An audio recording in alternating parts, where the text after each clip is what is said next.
நம்ம இப்போ பண்ணுற ப்ராஜெக்ட்ஸில் நாங்கள் பழைய மரமும் யூஸ் பண்ணுறோம், புது மரமும் யூஸ் பண்ணுறோம். இப்போ பழைய மரம் ஒரு பழைய பில்டிங்ஸை பிரித்து வர்றப்ப அதை அசார்ட் பண்ணி நாங்கள் யூஸ் பண்ணுவோம். அதை பற்றி தான் இப்போ நாங்கள் இங்கே ஸ்டடி பண்ண போகிறோம். ஸோ இப்போ நம்ம கார்பெண்டர் வந்து இந்த பழைய மரம் எப்படி செக் பண்ணணும், எப்படி நம்ம அசார்ட் பண்ணணும், எப்படி நம்ம பல்வேறு பர்பஸ்க்கு யூஸ் பண்ணலாம் அப்படிங்கிறதுக்கு ஒரு எக்ஸ்பிளேஷன். இப்போ இந்த பழைய மரம் நம்ம பல்வேறு சைஸில் நமக்கு கிடைக்குது.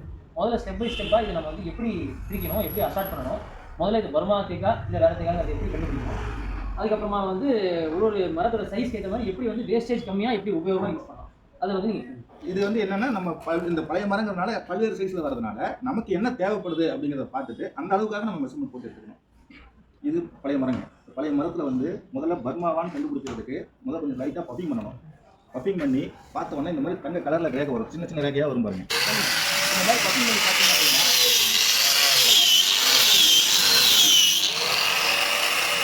இந்த மாதிரி பஃபிங் பண்ணி பார்க்கும்போது இந்த மரத்தில் கலர் ரேகை இது எல்லாமே கரெக்டாக தெரியும் உங்களுக்கு. நீளமான ரேகையாக போயிட்டுருக்கும். அது சின்ன சின்ன ரேகையாக நீளமாக ரேகையாக போயிட்டுருக்கும். இதை வச்சு தான் நம்ம பர்மான்றது இதை கன்ஃபார்ம் பண்ணுறோம். இது பஃபிங் பண்ணதுக்கப்புறம் பார்த்தீங்கன்னா இந்த ரேகை பார்த்தீங்கன்னா ரொம்ப சின்னதாக வருங்க. ஸோ ரேகை வந்து பெரிய மரம்னால நீளமான ரேகையாக அப்படி நீளமான ரேகையாக போகும். மரமும் பார்க்கறதுக்கு வெயிட்லெஸ் கம்மியாகவும் இருக்கும். தூக்கி பார்த்தா வெயிட் கம்மியாகவும் இருக்கும். ஸோ இதே மாதிரி ஒரு ஆள் வந்து ஈஸியாக தூக்கலாம். இது வந்து என்னென்னா நம்ம 5 இன்ச்சு இருக்குது சார். இதை வந்து பார்த்தீங்கன்னா இங்கே 5க்கு 7 வரும்போது மெயின் நிலையாகவும் இதை யூஸ் பண்ணலாம். இல்லை இதே மாதிரி அடுத்த பீம்லாம் வருது. இந்த பீம்லாம் வந்து என்ன பண்ணணும்னா நம்ம சைஸுக்காக நம்ம சைஸ் பண்ணிக்கலாம். பலகையாக போடலாம், ஒரு மெயின் டோராக போடலாம். அந்த மாதிரி நிலை நம்ம வரும்போது பார்த்து போடலாம். இப்போ மெயினாக என்ன சொல்கிறீங்கன்னா ரெக்குயர்மெண்ட்ஸ் என்ன இருக்குது, நம்மளோட தேவைகள் என்ன இருக்குது அப்படின்றத நம்ம ஃபர்ஸ்ட் லிஸ்ட் ஆஃப் குவான்டிட்டி எடுத்துகிட்டு வந்துட்டு இங்கே இருக்கிற மரத்தை வச்சு அந்த ரெக்குயர்மெண்ட்ஸை நம்ம சால்வ் பண்ணிக்கலாம்.